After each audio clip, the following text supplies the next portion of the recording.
Hello കൂട്ടുകാരെ, നമ്മൾ ഇന്ന് നാക്കിന്റെ വിലയെ പറ്റിയുള്ള ഒരു ഗുണപാഠ കഥയാണ് പഠിക്കാൻ പോകുന്നത്. അങ്ങ് ദൂരെ ഒരു കാട്ടിൽ ഒരു കൊട്ടാരമുണ്ടായിരുന്നു. ആ കൊട്ടാരത്തിലെ രാജാവായിരുന്നു നമ്മുടെ സിംഹം.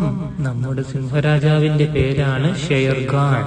ഇന്ന് നമ്മുടെ സിംഹരാജാവിന്റെ പിറന്നാളാണ്. അതുകൊണ്ട് സിംഹരാജാവ് കാട്ടിലെ മന്ത്രിയായ കടുവയെ തന്റെ അടുക്കലേക്ക് വിളിപ്പിച്ചു.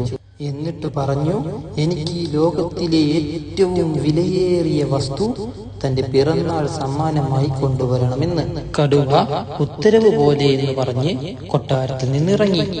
എന്താണ് ലോകത്തിലെ ഇത്ര വിലയേറിയ വസ്തു? കടുവ കുറെ ചിന്തിച്ചു. സ്വർണമാണോ, വജ്രമാണോ, അതോ വൈഡൂര്യങ്ങളാണോ? കടുവയ്ക്ക് ഒരു തിരിവാടും കിട്ടുന്നില്ല. ലോകത്തിലെ ഏറ്റവും വിലയേറിയ വസ്തു ഇന്ന് രാജാവിന്റെ കയ്യിൽ കൊടുത്തില്ലെങ്കിൽ തന്റെ തല പോകുമെന്ന് കടുവയ്ക്ക് മനസ്സിലായി. അതുകൊണ്ട് എത്രയും പെട്ടെന്ന് തന്നെ ആ വിലയേറിയ വസ്തു എന്താണെന്ന് കടുവയ്ക്ക് അറിയണമായിരുന്നു.